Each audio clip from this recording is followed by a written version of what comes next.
Gig Gab, episode 445 for Monday, September 2nd, National Blueberry Popsicle Day 2024.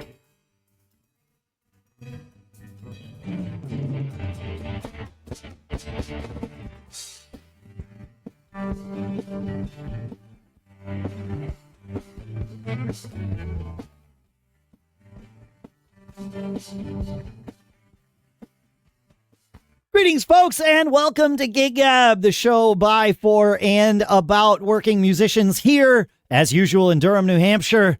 Very purple today if you're watching the video. I am Dave Hamilton, and I am super happy to have Dan East back as my guest co-host today, our guest co-host today, because he is here for you as much as he is for me. We have some great listener feedback to go through, all kinds of stuff. Dan, thank you for coming back. My joy, man. You know, I love being here. I think Super Purple should be the name of the next band, by the way. Super Purple. Oh, I like that. You're like, I'm Super Purple today. I think I am Super Purple today. That would be a great band name. I'm trying out these new Gig Gab t-shirts. It says Gig Gab Working Musicians Podcast on the front, and then on the back, of course. Yeah, always be performing. Subtle. I think I'm going to swap them. I think I'm going to put Always Be Performing on the front and the logo on the back, and then we'll put them on the website to sell. But let us know, feedback at giggabpodcast.com, which you would like, because I could do both. It doesn't, in today's world of on-demand stuff, I could do anything. So, yeah. Very cool. Before, we're going to do some listener questions here. Anything to report about life before we do that, or are you just going to report about life as we go through things today? We can go through things. Life has been kind of crazy. Florida is crazy hot right now, like everywhere else. And so in lieu of some gigs, I've been working on some projects, and I had a really cool thing happen. Bass player I played with 30 some years ago found a bunch of board mix cassettes from dozens and dozens, probably 50 some gigs that we had played. Wow. And sent me this care package to go through, and I will digitize and master and everything. So that's what I've been sort of digging into at the moment. Oh, that's really fun. Cool. Yeah, that's really cool. Some cool covers and cameos of people jumping up with us and stuff. It's just really cool stuff. So that's been really fun. It. That's great, man. Awesome. Well, hopefully the weather, as we're getting into September here, the weather starts to chill out for all of us. It's been hot even here in New Hampshire this summer. So yeah, we'll get a break in October. Yeah, for sure. Once we get through hurricane season, it'll be great. Yeah, right. That's right. Yeah. There is that. All right. We have two questions today that we're going to get through. Then we're going to do some Gear Gab, and who knows where things will go from there. Brian wrote in and said, "Hey, Dave, in the latest episode," I think he's talking about 443, you mentioned that you will probably do harmonies in your new band, which is true. He says, "My band does harmonies, but we really don't know how to do them properly. Do you have suggestions about rules of thumb for harmonies?" And I was super happy when Brian's question came in, because I love talking about this stuff. And then I was even happier when I realized, wait a minute, I could talk about this with Dan, because I know Dan's also a singer and understands, we all have our different approaches to this stuff. So who better to bounce this around with than someone who also plays and sings with lots of other people? So I have lots to say. What do you have to say? Let's start there, Dan. Well, it's also the singing drummer thing too, because that's true. Yes. Singing drummers have a tendency to, crazy as it is, both lead and sing harmony. So it's kind of a crazy thing. But just an example, when you go through the process, what do you do to pick your parts? Let's start with the parts first, because we'll get into the actual structure later. Yeah. So what I do when I'm approaching a song, and this I was learning how to sing in bands by simply going out and singing in the band that I was in, because we needed more harmony vocals, right? And I could sing in tune mostly. So this is, 40 years ago, 35 years ago, something like that. I also at the same time was taking harmony and theory classes in college. And so sight singing labs, which are learning how to sing intervals. And now you could do it with an app on your phone.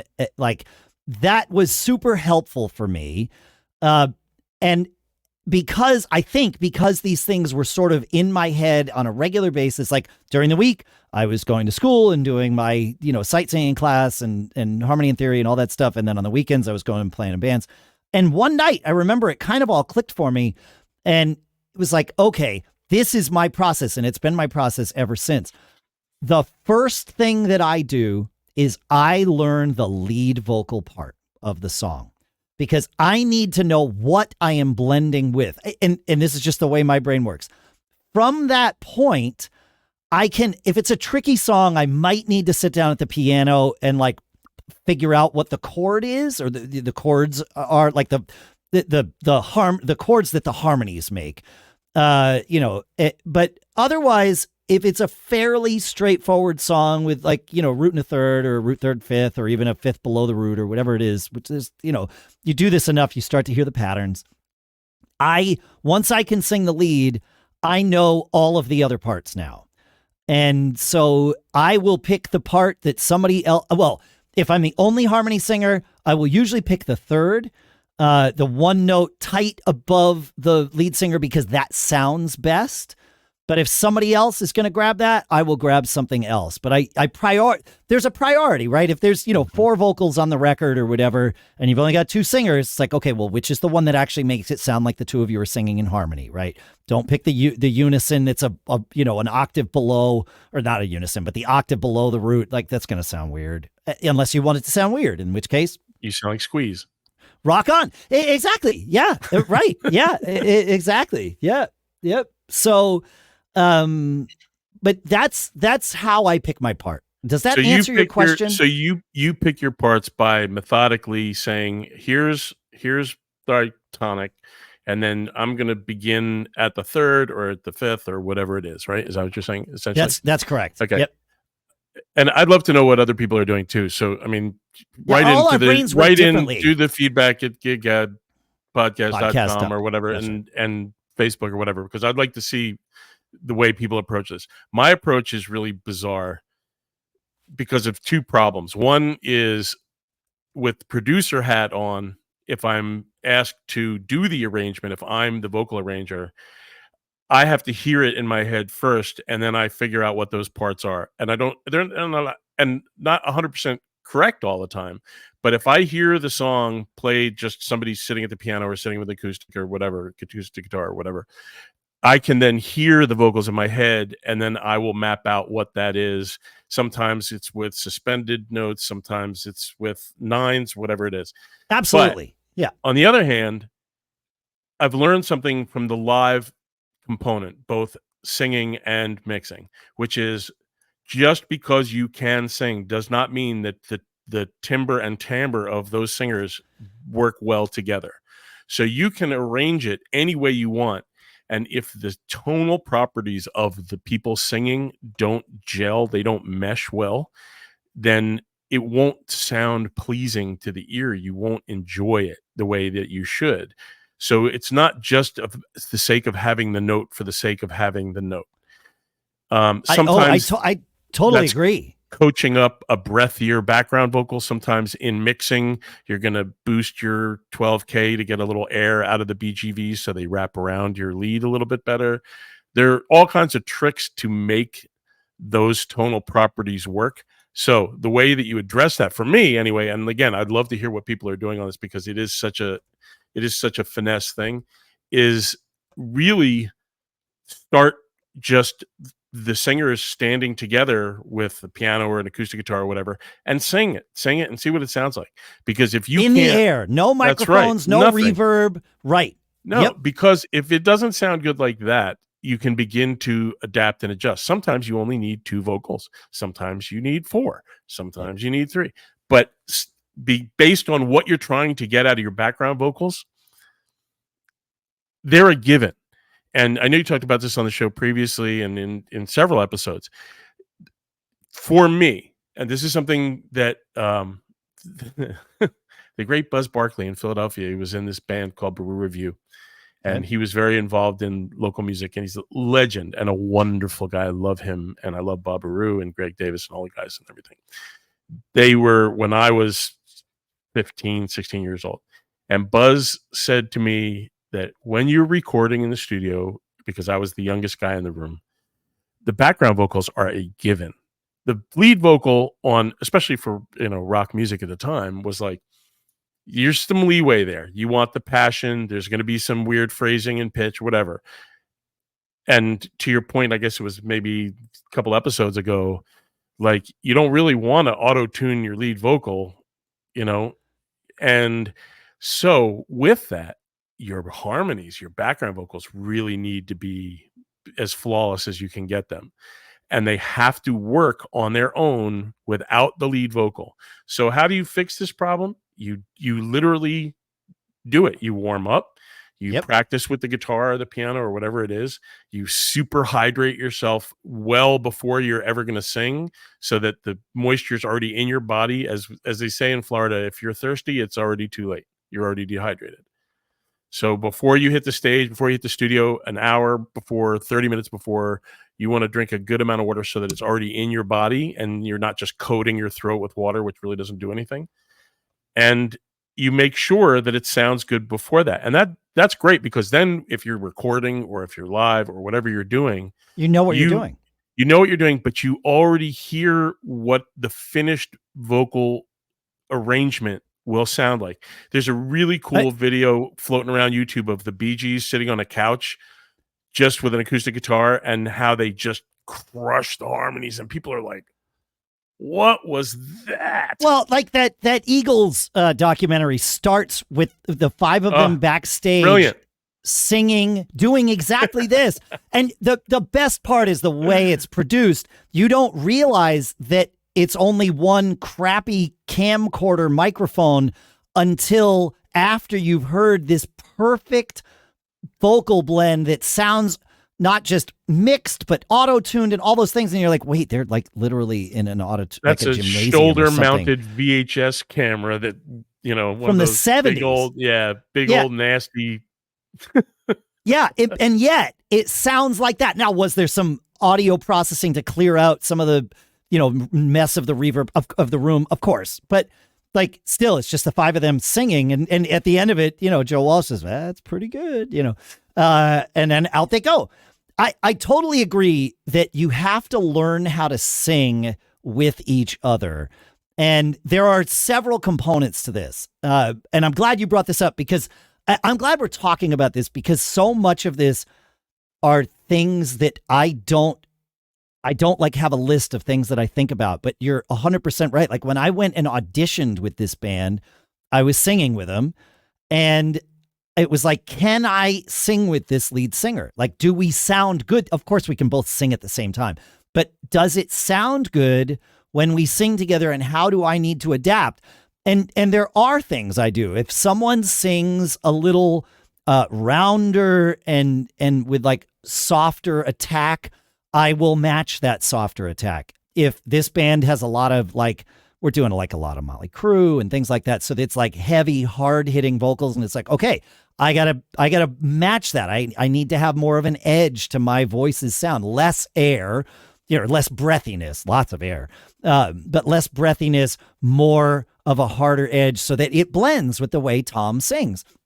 The other thing, and this is really fun in a band where you've got multiple vocalists. The Macworld All-Star Band is a perfect example, although I will go to my grave. Favorite.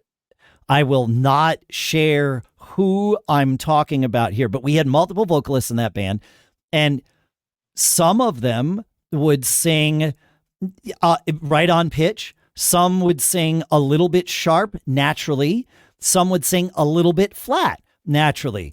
And once, and you, as someone who sings a lot of harmony vocals, I've learned that it's best to learn where to expect that lead singer to go. It doesn't mean they're always going to be, 5 cents flat or 10 cents flat, but if they're often going to be 10 cents flat, I know not to over push my harmonies, because it's better if the two of us are in tune versus me being perfectly in tune with the instruments. And now it sounds like the harmonies are out of tune with each other, because they are. Okay. And so finding all of those things, but all of that comes from what you said, sitting in a room together, sing standing in a room might be even better. One instrument, acoustic guitar, piano, whatever, sing, listen and listen and listen and listen to each other. And I also have, you've used these two words interchangeably. I don't. And it's largely because of how front of house engineers that don't know any given band, like if they're just a club's front of house engineer, they can't possibly know every band. It's how it works. The two terms that I no longer use interchangeably are background vocals and harmony vocals, because I have found that when I say background vocals to an engineer, those vocals are now mixed 12 dB lower than the lead, and you don't get that blend. Whereas if I say harmony vocals, for some reason, that seems to resonate more, and now those vocals are blended like they are meant to be the harmonies that they are. One can be the other. One does not preclude the other. Correct. Exactly. That's a good point. And the only reason I've learned to use those terms differently is because I've watched what happens with front of house engineers. It's like, oh, background vocals. Okay, forget about them, essentially. Whereas harmony vocals, it makes more of an impression on someone who doesn't know the band. Well, there's another issue with that too, because, and I thought we would get away with doing an episode together without talking about ears, but it applies here. Yep. When you are singing background vocals and your entire band is wearing ears, the old school way would be to self-mix, and that's what most people think of is backing off the mic instead of allowing the person who's mixing, even if there isn't anyone mixing, because by current standards, most vocal mics have some sort of compression running one way or the other, even on a small gig. Like all the current products seem to be, even the older ones did it naturally to some degree. And so the tendency for some singers, and some are trained this way, is that if you're singing harmonies or BGVs, is to back off the mic and blend it that way. I am one of those singers, and you're doing an acoustic gig and you're doing something that allows for that, or if everybody's huddled around one microphone, whatever, that's a different thing. That's self-mixing.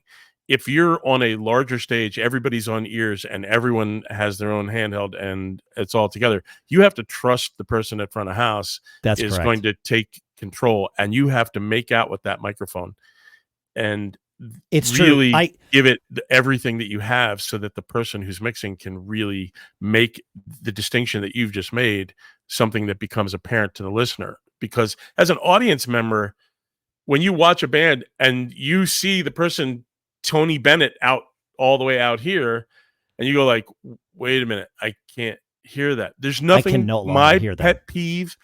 My pet peeve is when you can see things on the stage from the audience that you can't hear.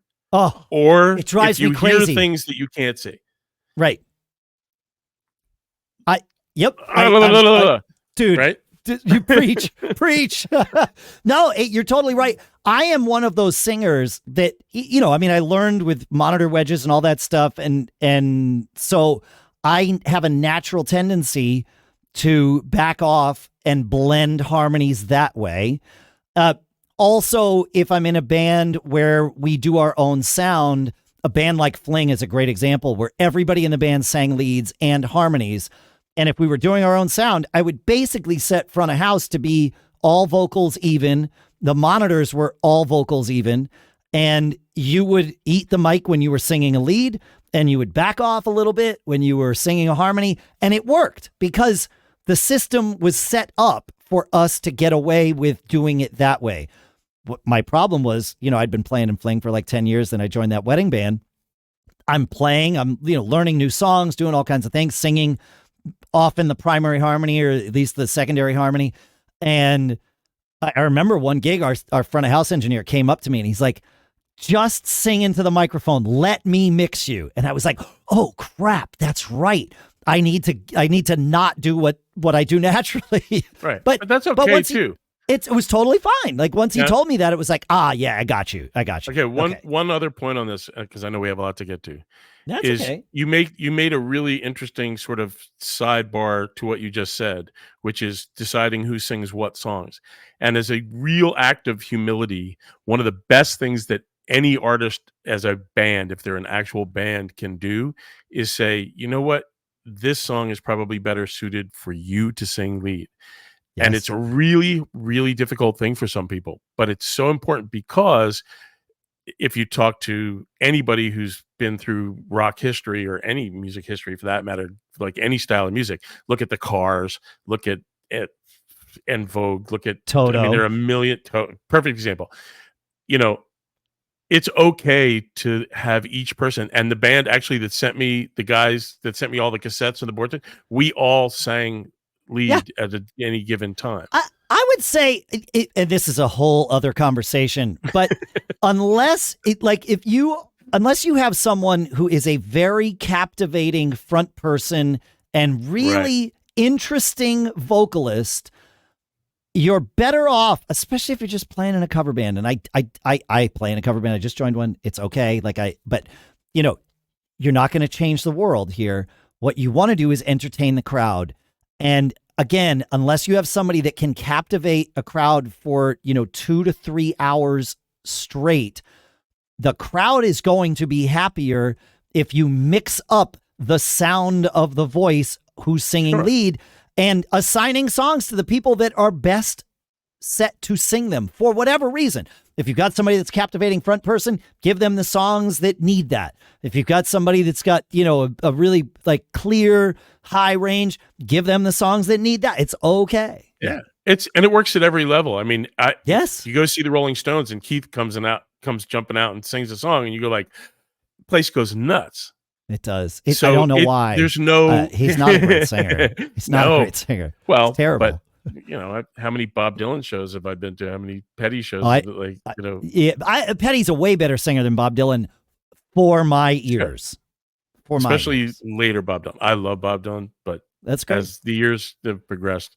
But it's again, it goes back to what works and if it connects with people and if the hair on the back of their neck stands up. Yeah, that's it. Correct. No, that's it. Is you want harmony vocals should elicit a instinctual reaction out of the listener. That's their job. And you should feel it on stage too. Like when especially with Monkey Fist, because John and I sing really well together and it's an acoustic thing. So, vocals are sort of what leads it. I know vocals are probably what leads every band. And I actually agree with that. But with an acoustic thing, they're more exposed.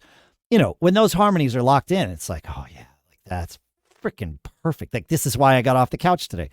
But it should cause that reaction for everyone. People should say, wow, like the harmonies are great. Great. That's it. That's what you want. One piece of advice that I will give, one sort of technique thing. If you are singing harmony vocals or background vocals, either one, whatever you want to call them for this application, I'll give the advice and then I'll give the caveat.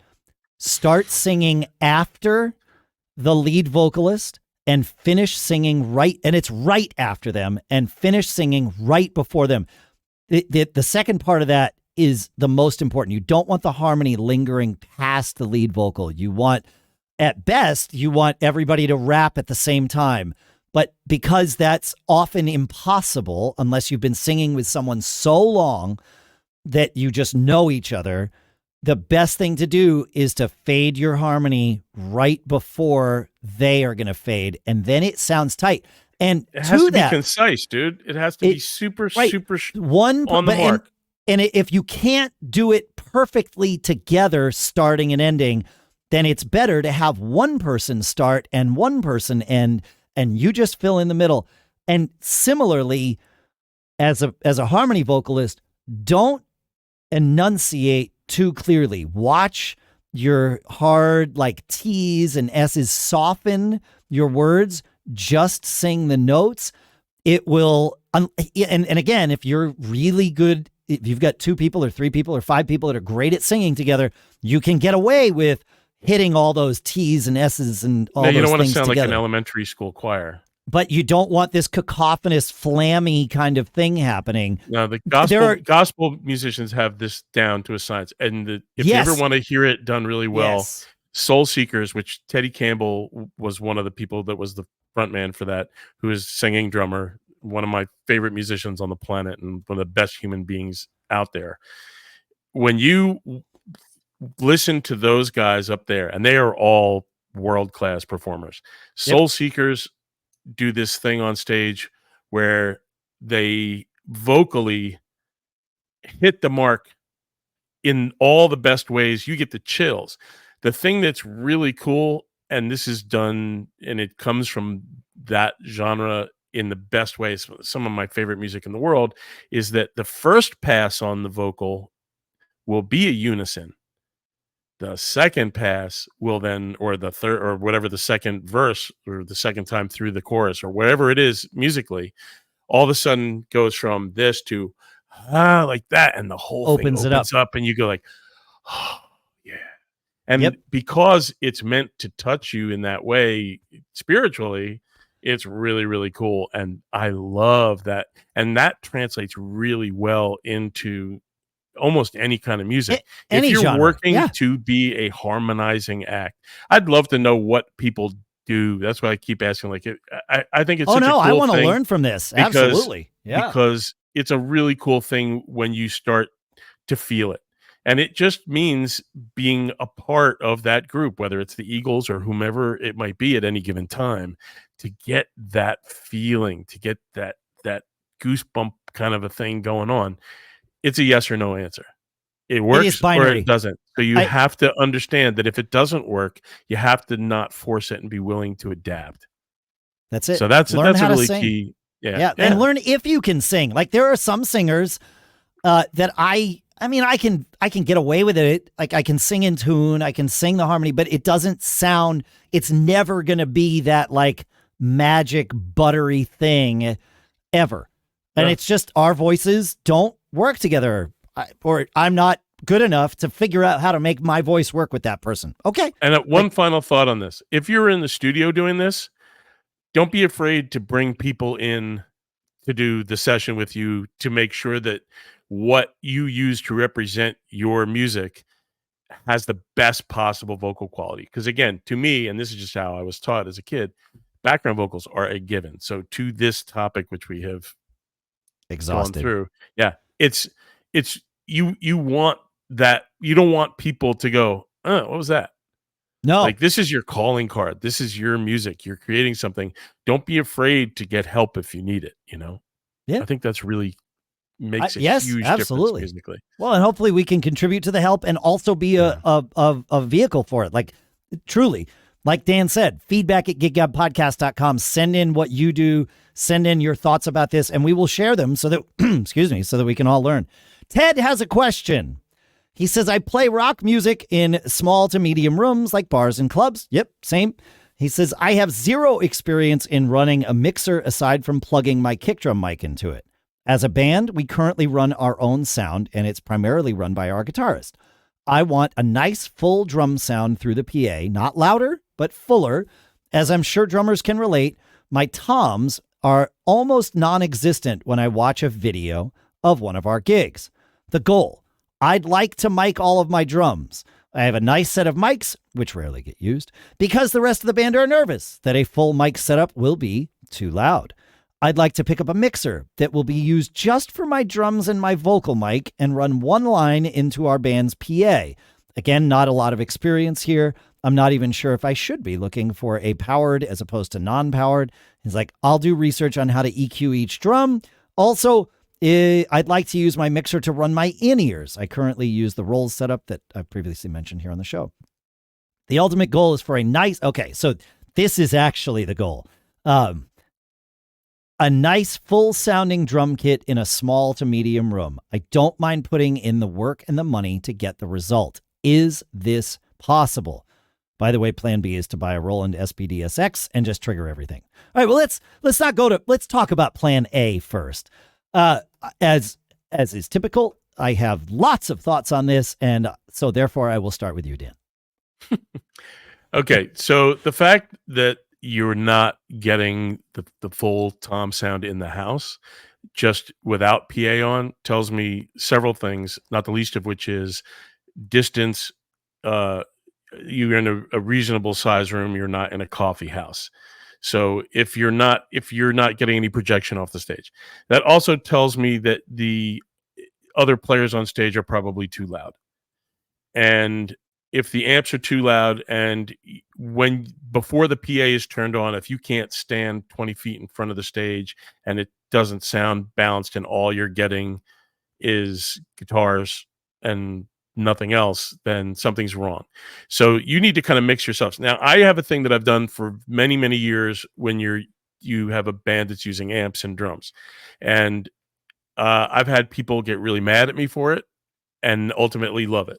And it works at every size venue because it's something I learned on a gigantic stadium gig years ago, which is even in a bar, no matter where you are, if you take your amps, your guitar amps, and you put them on either side of the stage facing in. Okay, so facing in from stage right and left, not facing towards the house. Yep. That's right. So you're not getting hit in the back where you can't, I can't hear it.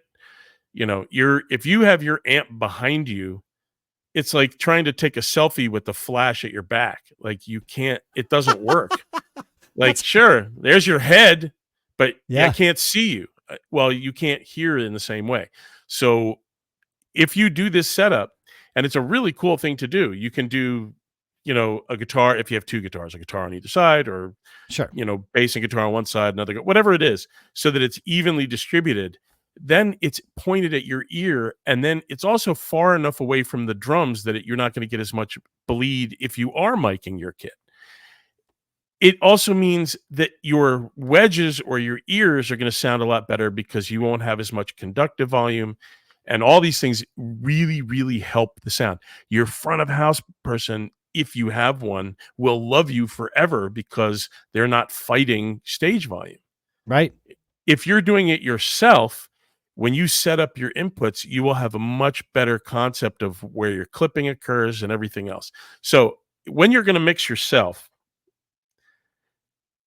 if you use this setup, and it works with any setup really, but once you then realize you can bring your stage volume down, that your guitar amps can be quieter, your bass amp can be quieter. You know, as a drummer, I like the bass amp a little closer to me, but since they're not competing, once you eliminate the competitive volume thing, it's really, really great. It's really helpful as a drummer. So with that, I definitely recommend miking everything.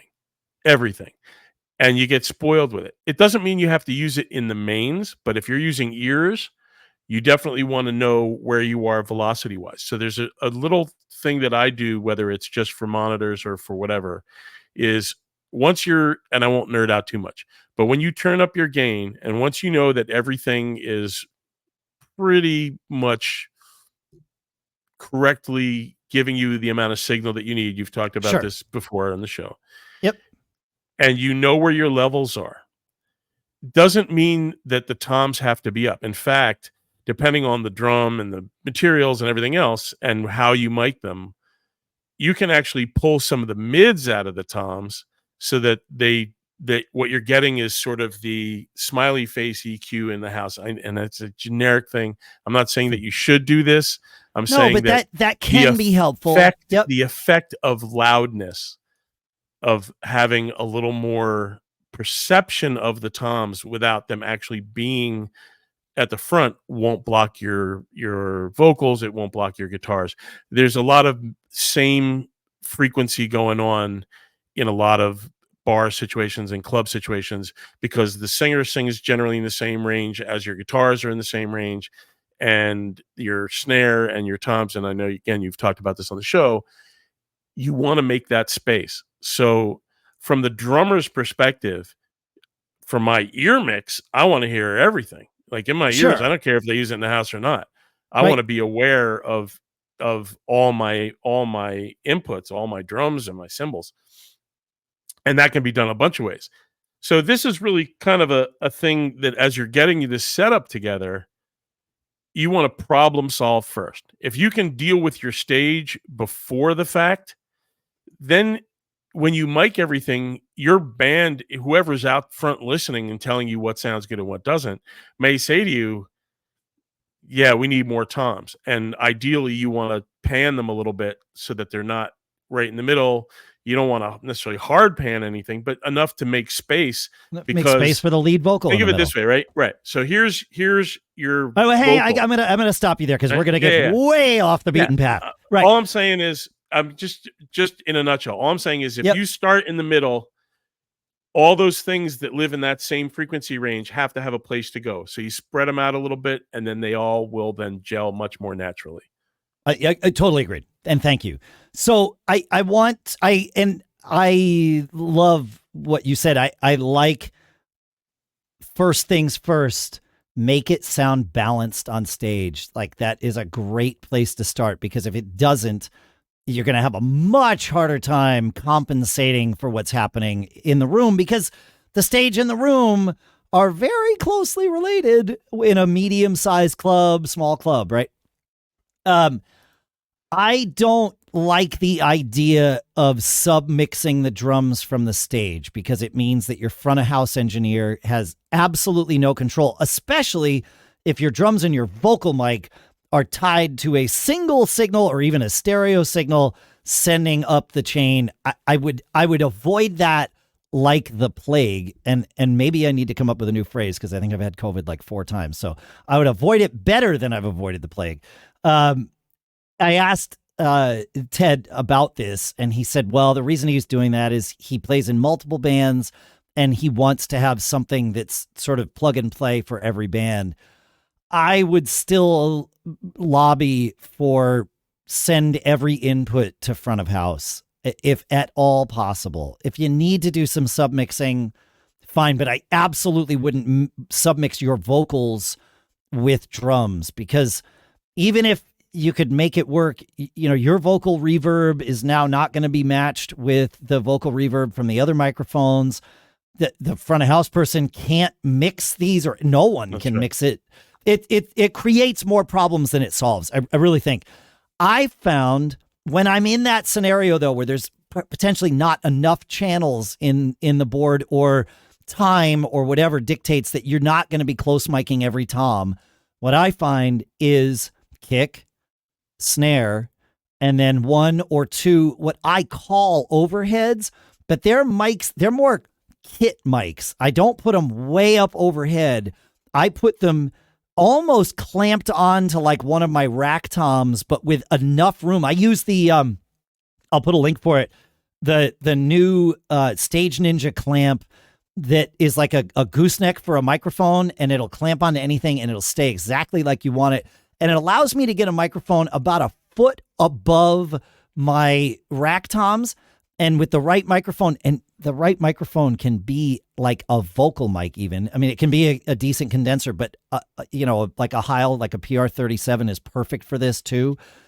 It picks up enough of the high-end sparkle of the cymbals, enough of the throatiness of my toms, that with EQ applied to it, it's like, well, do you need more cymbals in the house? Great.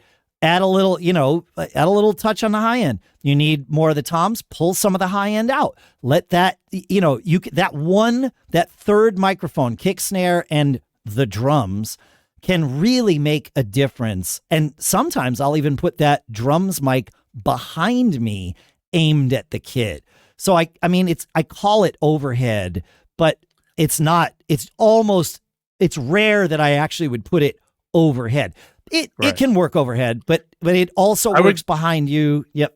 I would go one step further on this, okay? And I have a thing that I've done for years, because in a lot of live settings that you have an actual ceiling or a cage or fishbowl or a club that has a contained space but a flat black back wall with no curtain or whatever. Yep. Because the question is to look for a solution that could be turnkey for any situation, and if they're going to invest in this, which is a great thing, is I like to close mic the cymbals underneath my crashes. So I'll use, now for me, I use the 184s, the Neumann, and they go under the crashes at about, maybe a cantaloupe's distance from it, instead of as an overhead. And I have the inputs to do it. So on a on a mixer that you're using for your ears, like I happen to like, there are a bunch of them that are out there, but one of the things that you can do, for example, with Yamaha's like a TF-Rack or a TF1 is because if you don't have all the experience, it has that one knob adjustment that'll do your compression and all your stuff. Sure. Set it up for you. Yes. But you also have 16 aux outs. So your whole band can run their ears off of that. You can set up you can have 8 stereo mixes off the back of this thing. And it's a simple board, but for what the listener seems to be asking about as a reasonably affordable, but definitely an investment situation, if you're going to mic your whole kit, $1,800, just so everybody knows. Yeah, just to you paint mic the your picture. whole kit. So you can do kick, snare, rack, floor, hat, overhead left, overhead right, ride, have your vocal, and then you're not dealing with any of the things that come from having your overheads at a distance the way you would do it at a festival or on a larger stage. Yeah, exactly. Because you're capturing.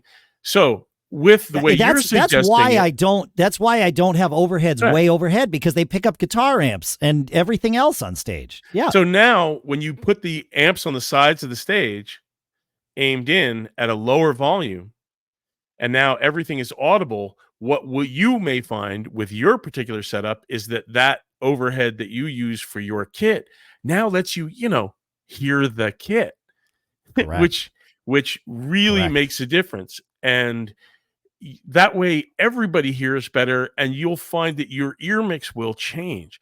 Now, here's a really extra little sidebar to this that's super quick.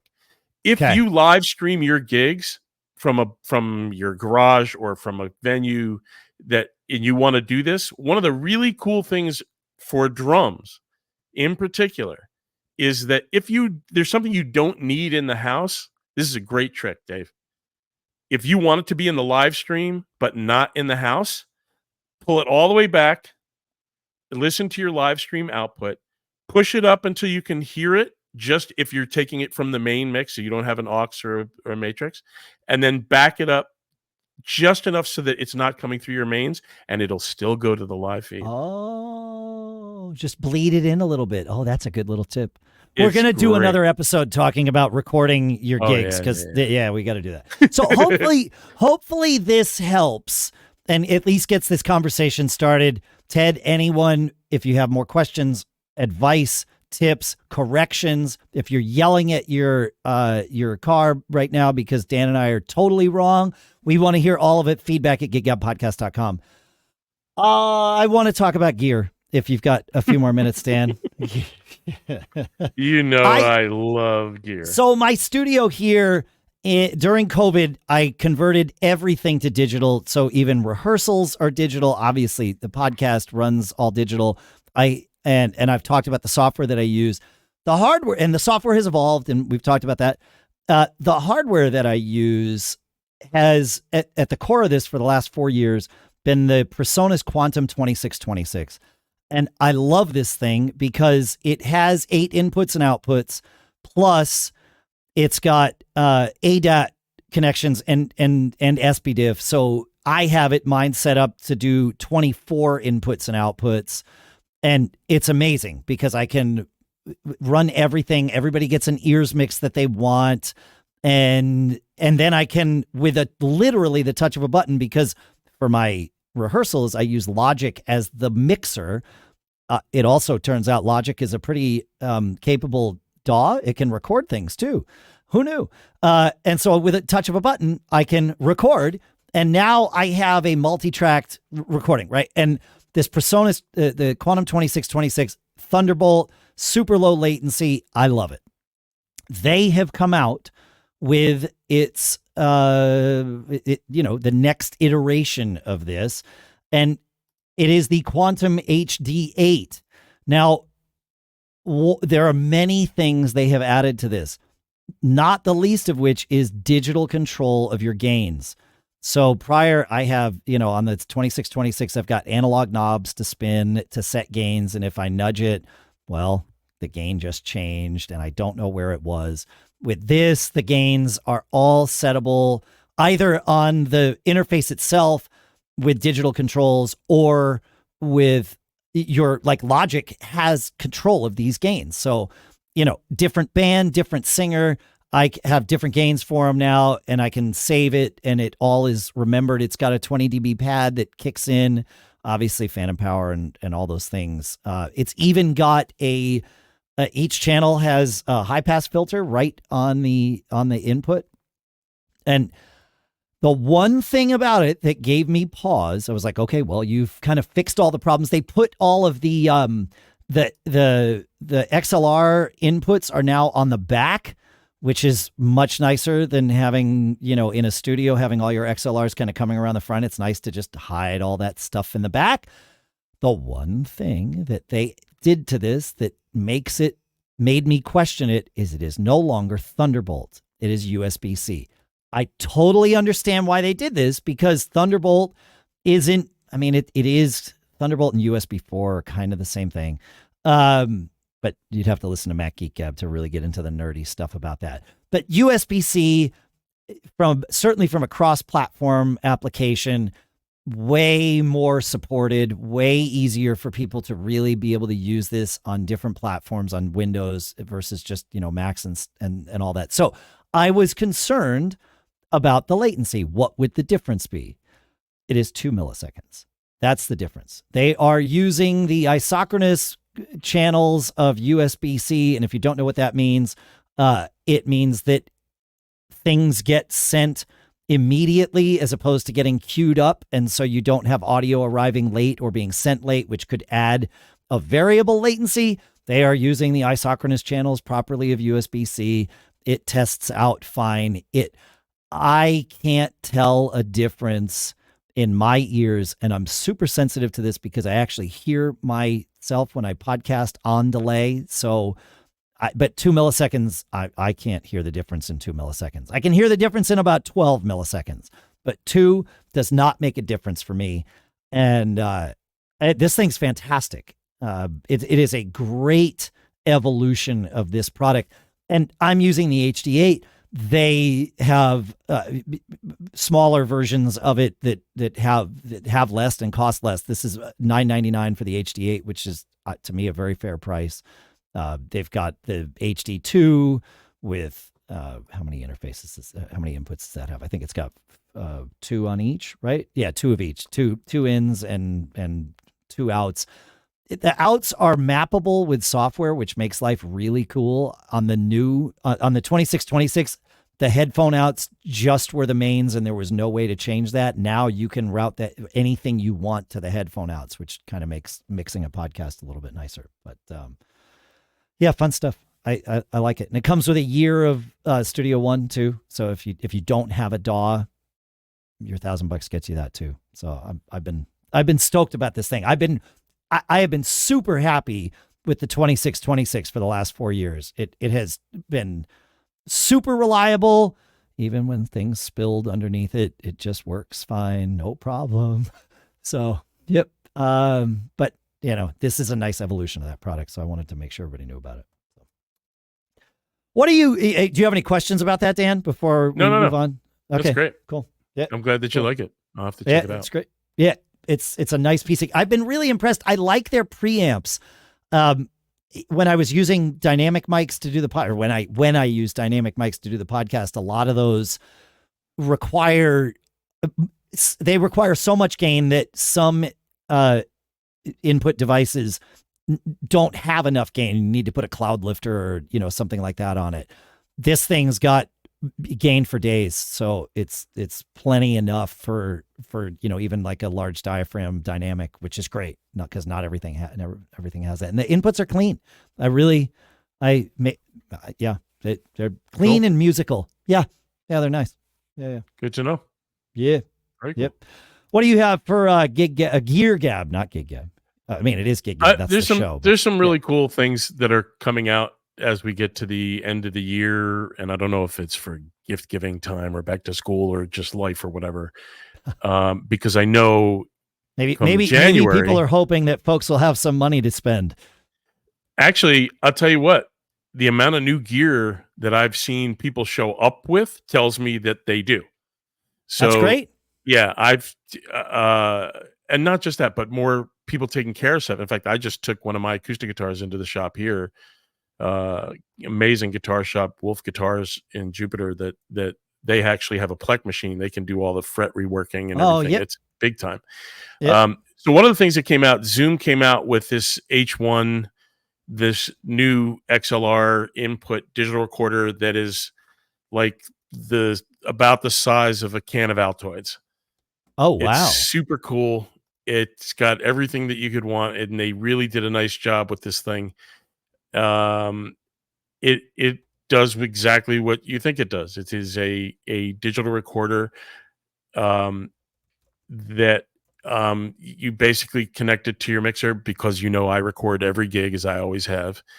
I record everything all the time, because you never know when we're teasing up the next episode we're going to do together, and we won't wait. Cool. We won't wait 3 months to do this, because I want to start recording every gig too. So I need to learn. So, the thing about this thing is that it's the size of the palm of your hand. That's what's so cool. It's look at the size of the microphones in it, no. or is it okay? So it's got look at the inputs. Canon size relative to the size of the. Oh yeah, it's this thing's tiny. Yeah. I'll put a link in the show notes, obviously, and I also will put a link in the show notes to that Stage Ninja Gooseneck mic clamp that I use too. So that they have a new Stage Ninja has a new phone clamp. That's the wait before we move on to the phone clamp thing. Okay. How much is this? It's $149. $149. Yeah. What? Oh, dude. Really cool. They did a great job on this. That's amazing, and it's beautiful. It's got the tactile feel. Like, that's the thing about Zoom stuff. Zoom stuff, even their really lightweight feeling stuff, the buttons feel solid. Like they've evolved. This company has done a great job. And what is it? Does it just records to its own? It's a recorder. Okay. Yeah, it records to the media. Yeah, it's really cool. Does it have a USB interface on it to get the data off of it? Or honestly, I don't know. I haven't been that deep into it yet. Yeah, but it's really interesting. Cool. All right, for $149. Yeah, for $149, it does. Yeah, it does have a USB cable right there. Yep. USB-C port, so you can use it as your interface for a different device too. Yep. It's great. What? I just love this thing, and it cool. does a really good sample rate and everything else. It's great. I mean, if you can have a handheld recorder that does 96K, it's fantastic. And they've been ahead of the curve on this. Yeah, they've been ahead of the curve on this for a while. They have.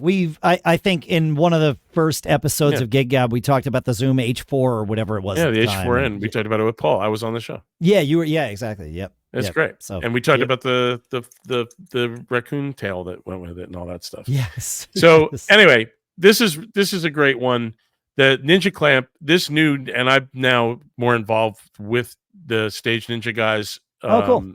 I have been endorsing them since they started, and as an endorser, being able to try new stuff has been great. And the fact that they're so responsive to what people are asking for, particularly in this respect, because this is probably the most popular thing they make. These mic holders, the clamps, they have magnet versions that'll sit on an amp, that'll sit on whatever. Yep. But this thing for a phone, because phones, a lot of musicians want to use the larger phones. Yep. Man, this thing, it is solid. It is rock solid. And there's an even larger version. I mean, they've just outdone themselves. Yeah. They've just outdone themselves on this. So if you need to have your phone next to you on stage, finally worn out my tablet clamp from them. Like, it took 12 years. Don't get me wrong.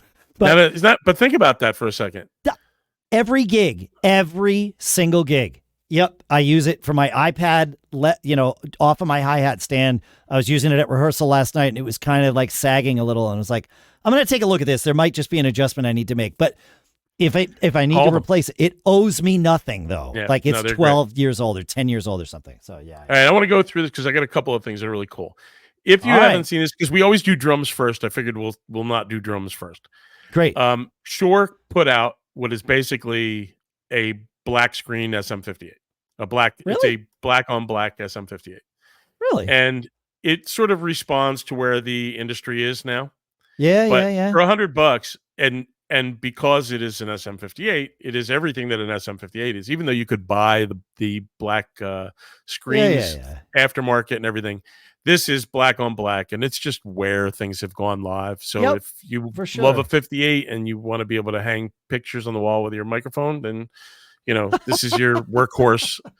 It's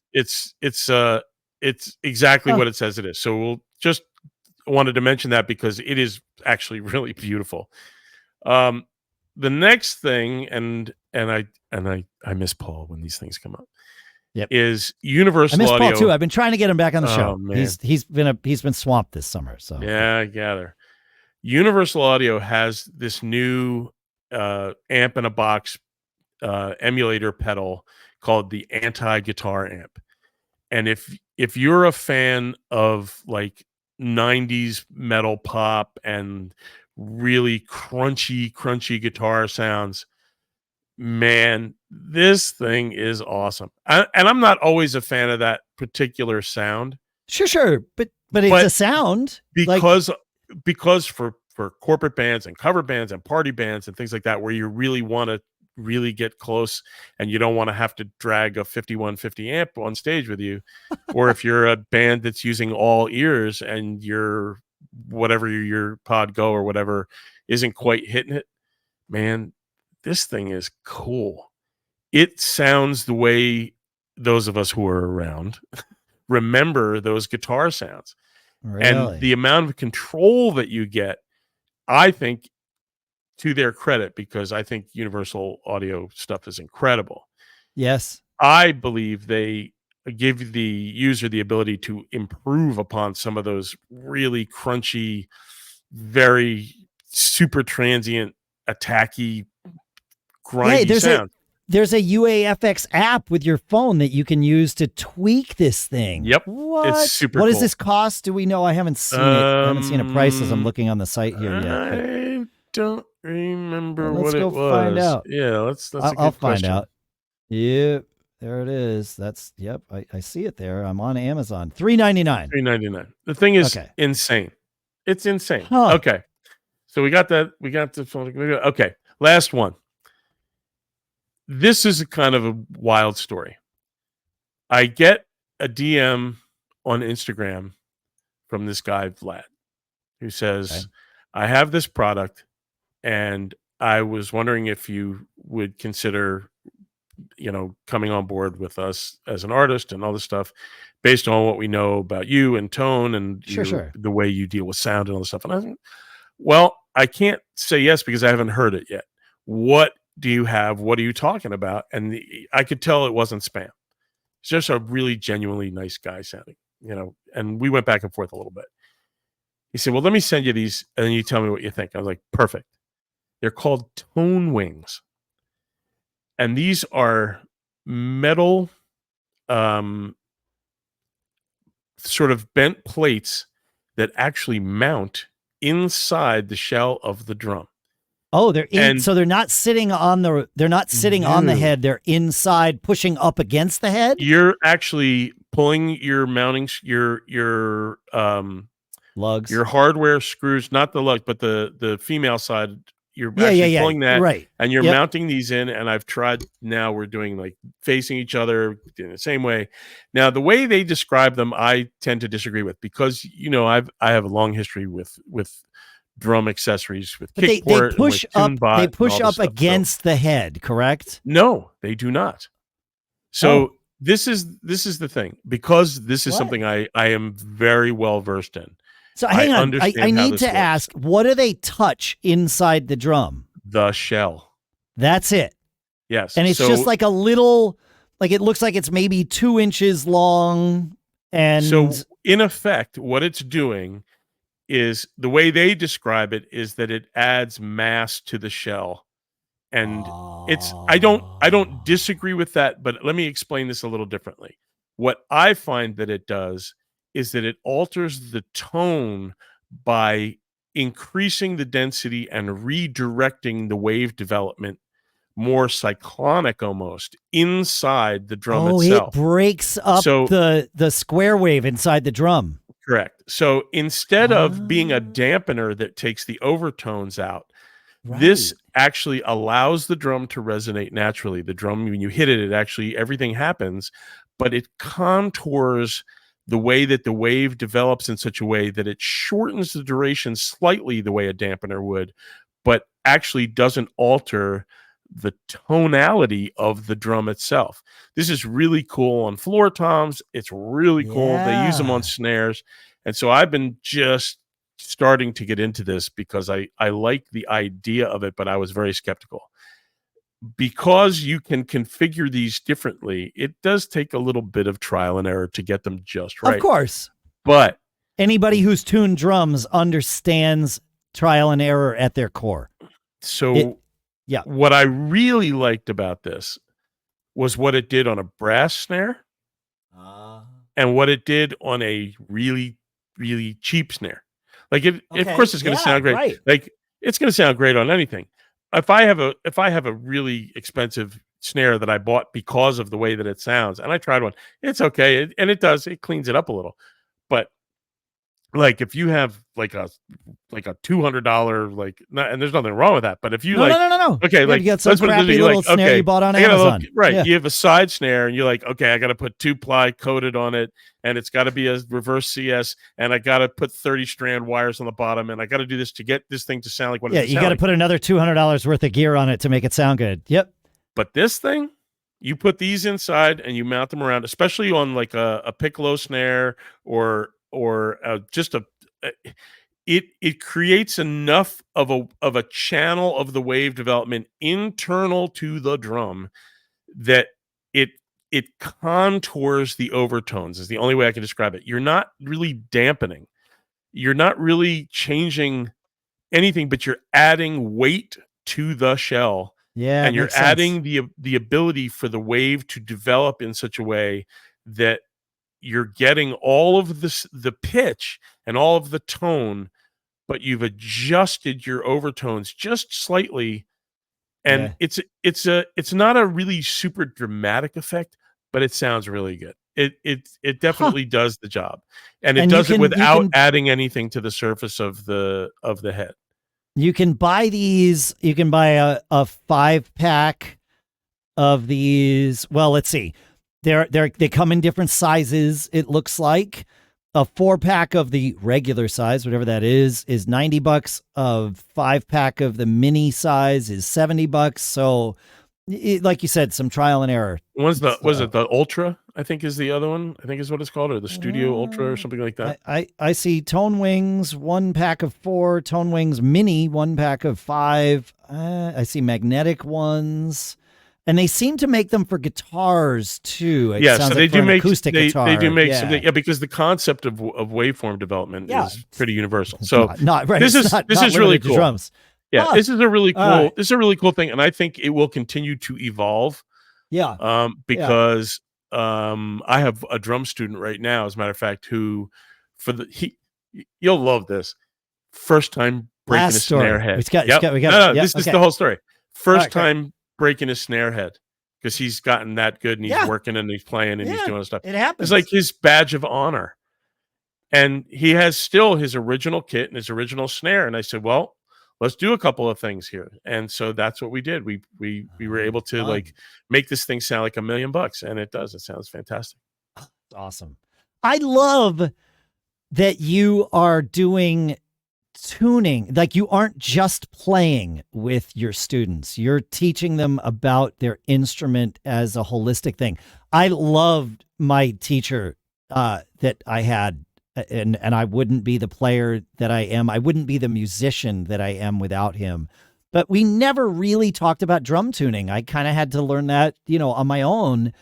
And I wish we had. Like, now that you're saying this, it's sort of blowing my mind. Like, of course, this could be something that would be valuable to pay for in a lesson, obviously. 100%. 100%. My students can do maintenance. I teach my students how to tear down the whole kit and set it up from nothing. They know how to tune.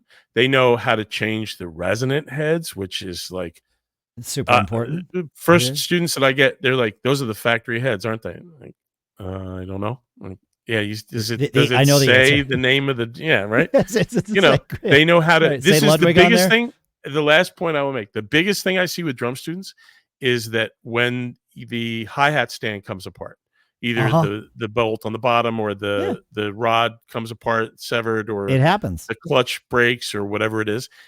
And all my students will tell you they know exactly what to do when it happens. They know how to do it, and they can do it from end to end. And it's great because they, in some cases, go into their, and I have adult students as well, but for the kids that are in school age, they go in and they can tune their concert snare in school better than their music director can. Oh, yeah, I bet. They know, yes. They're like, oh, you want concert C sharp? No problem. They're like, got flip, you. They do it, and it's unbelievable. And they become the go-to guy. And I have one student who just got first chair because of it. Yeah, so. it's valuable. Like all of these skills come together to make you a better musician. Yeah. And yeah. You gotta know what you're doing, man. It's great. Absolutely, of course. Plus, we're in a world where we have tune bots and kick ports and all these things now. Yeah. And there's no excuse for not being able to tune a drum, even if you use a guitar tuner to do it, which you can do. Yeah. I mean, there's an app that you can buy for $10 that'd be better than a guitar tuner app. But yes. No, but I'm saying all these things are great, and all these things apply to everything that you and I always talk about when we're here, and that you always talk about on the show. And I love hearing from people. I see it in the Facebook group for the show and everything else. It's like, I love people going, check this thing out, or this is what I'm doing. My favorite part. Like, it makes such a difference, and it's one of the reasons why I yell back when I listen to the show every week. Yeah, it's great. When I'm alone and in your car. Yeah. Thanks for hanging out, Dan. What a pleasure. Where can people find you? You can find me at my website is danieleast.net. Perfect. That's the core of it. LinkedIn is if you want like all the resume looking stuff, but all that stuff is there. And most of the time I'm having fun really just on Instagram like everybody else. So great. You can follow Dan on Instagram. You can follow Gig Gab podcast on Instagram too. Please do. In fact, yes. Thanks for hanging out, Dan. What are the magic 3 words, my friend? First of all, thank you for having me again, Dave. Always my joy, and always be performing. Woo-hoo. And we're out.